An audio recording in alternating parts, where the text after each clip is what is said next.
Dito po ako sisipso. Ma'am? Sabi mo, wag maliliwan. Hindi po, ma'am. Nangyala na po kayo ngayon, ma'am. Oo, hindi po. Joke lang. Ano po pangalan ni ma'am? Dina, pero full name Catalina. Di ba? Catalina, pangalan pa lang talagang ito ano na. Ano po? Mag-sip. Pangalan pa lang nakakatakot na. Joke lang po. Ayan, so ma'am, kayo po ano po natin si Ma'am Dory? Classmate, mula pa ng elementary, high school, so Ito. madre. At kababayan. Saan po ang inyong province po? Dito sa dito. Dito po mismo sa... Dito sa Taga Carmona.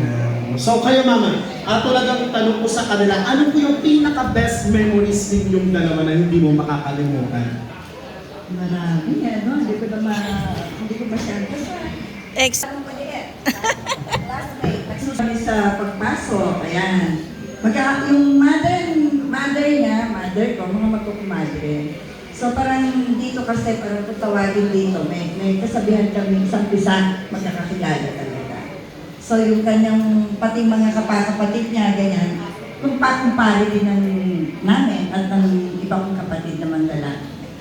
Ganun kami ka-close. At talagang totoo, sinabi ng iba, napakabait niya si Maren. Sobrang bait. Wala kang masasabi sa kabaitan. Hanggang ngayon, kitang-kita ko. Yung mukha niya, yung ngiti niya, ganyan din siya. Happy birthday, Mark. Thank you po, Ma'am Catalina. Ma'am Dory.